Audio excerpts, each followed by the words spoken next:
Mercedes will finish ahead of Ferrari in the Constructors' Championship. Yeah, such a hot take, right? Let's face it, the fight for the number one spot is basically a done deal. The battle that now remains up front is for second between the Silver Arrows and the Prancing Horse, or should I say, the lackadaisical donkeys. Hard tyres? Really, Ferrari? When Alpine literally showed the rest of the grid the hard tyres weren't working, you still put them on Leclerc's car. It's like they're trolling at this point, constantly trying to find new ways to put themselves at a disadvantage. They went into the Hungarian Grand Prix expecting to secure a 1-2 after the horror show they had in France. With Sainz and Leclerc starting on the first and second row respectively, they were still in a position to comfortably take the race win, especially with Max and Lewis starting in P10 and P7. But if you know Ferrari, you know that it's just in their DNA to throw away opportunities. They were under hardly any pressure, but somehow still managed to crack. After starting in P2 and P3, they didn't even end up finishing on the podium. Verstappen even had time to do a quick 360 just for fun before repassing Leclerc, who was hopeless to defend. Now as it stands, Mercedes are just 30 points behind Ferrari in the Constructors' Championship. Russell is just 20 points away from second in the drivers, and Hamilton isn't too far off passing Sainz for fifth. Mercedes have improved tremendously since the start of the season.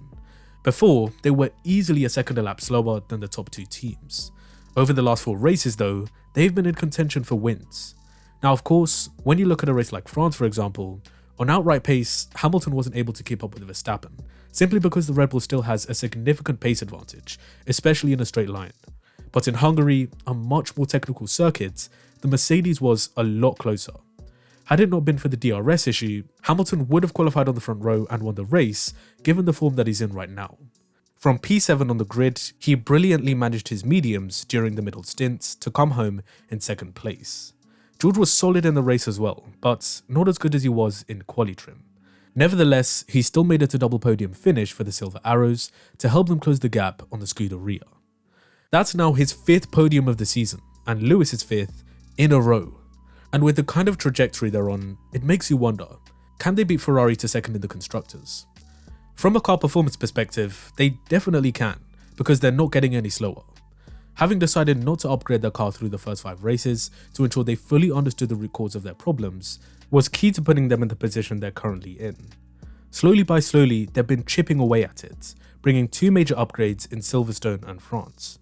And these improvements haven't necessarily been monumental. Small changes to the suspension, floor, rear wing and turning vanes on the side of the chassis introduced at the British Grand Prix were all aimed at improving 3 key areas: increasing the amount of downforce generated by the floor, decreasing the amount of drag experienced on the straight, and improving the cooling performance. Further upgrades were made in France with a revised nose, front wing and once again, the all-important floor. This time to help improve flow to the diffuser. Given how crucial the floor is in these new regulations, you can expect that a lot of attention is going to be given to that portion of the car. Hungary saw them introduce some minor changes to better suit the high downforce nature of the circuits, but I wouldn't necessarily call them upgrades. Due to the constraints imposed by the budget cap, they don't have as much freedom to endlessly bring new parts to the car every single weekend, but they are certainly making the most out of what they have. And what's crazy is that they're still planning to bring even more upgrades after the summer break. In the technical debrief after their double podium finish in Paul Ricard, James Vowles said this. In terms of the upgrades themselves, yes, they're incremental steps, they're small steps that we're adding to the car, but the important point is that we have plans to introduce far, far more across the races that follow. Yep. In his words, there are far, far more upgrades to come. Remember how they were being made fun of for getting it wrong with the no side pod concept? Everybody reverted on their own concepts to align more with the Ferrari and Red Bull. Except them. Now they are starting to understand the W13 a lot better, they're slowly extracting more and more performance out of it. They simply refused to give up on the direction they chose, and the advantage of this is that if it ends up being the way to go in the future, no other team can simply copy it without running into the same problems they did. Now we're starting to see their true potential. Russell's pole on Saturday at the Hungaroring was evidence of that. When they get the tyres into the right window and the car setup is to the driver's liking, they are dangerously quick. It's also important to remember that the new technical regulations regarding flexi floors are still yet to be implemented, and Mercedes seem to think it will bring the top 2 closer to them.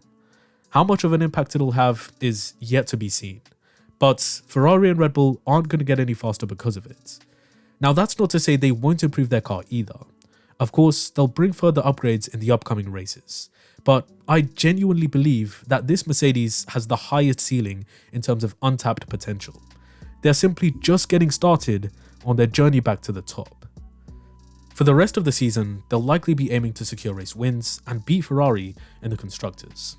As it pertains to the former, they are not yet in a position to win without external circumstances playing a part. For example, even though I believe Hamilton would have won in Budapest without the DRS issue in qualifying, it's also important to note that Verstappen had an engine issue which also set him back. Without Ferrari's strategy blunders as well, Lewis would have ended up finishing third, which is still great, but not where they want to be. However, it's for that exact reason and more why Mercedes have a chance to jump Ferrari in the team standings. The fact that we're even having this conversation wouldn't be possible without their bulletproof reliability and ridiculous consistency. In comparison, the Scuderia have lost a total of 100 points due to unreliability, 50-50 between their two drivers. Charles has lost 43 points because of his own team's incompetence, and a further 32 points through his own mistakes. Meanwhile, Carlos experienced some bad luck at the start of the season, after suffering steering wheel issues in Australia and being taken out in Imola, ultimately losing another 50 points. Now, I'm usually not the kind of guy to count back the number of points a driver should have scored here or there, because there's too much nuance.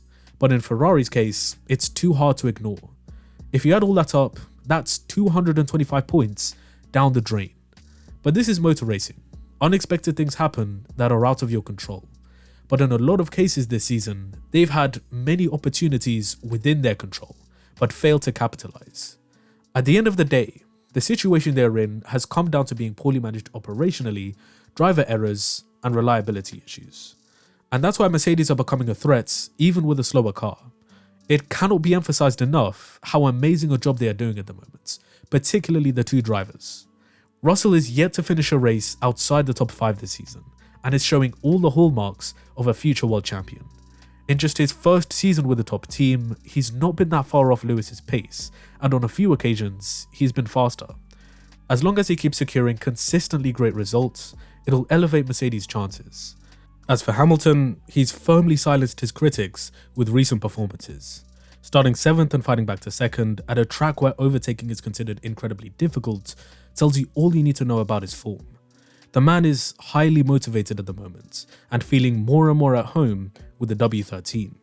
Now he's stopped sacrificing his weekends by conducting experiments, he's reminded everybody exactly why he's a 7-time world champion. Haters will hate, but there's no denying how relentless Lewis has been this year.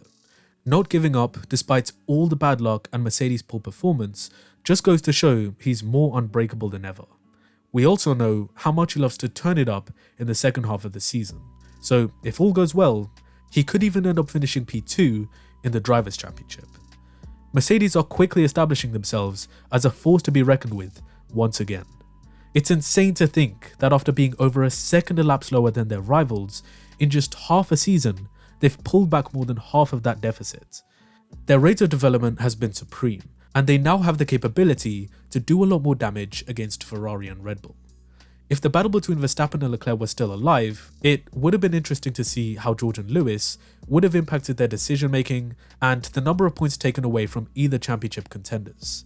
But anyway, there's always next season, where hopefully Mercedes will have a car capable of being in the mix from the very onset. The remaining races will be a lot more exciting if 3 teams are fighting in the front. But until then, we've got just under a month before we find out if that's the case or not. I hope you all enjoyed. Let me know whether you think Mercedes will beat Ferrari in the constructors in the comment section below. As always, be sure to give this video a like, share it around with your friends, and subscribe to the channel with bell notifications to keep up to date with my latest videos in the future. And as always, I'll see you in the next one.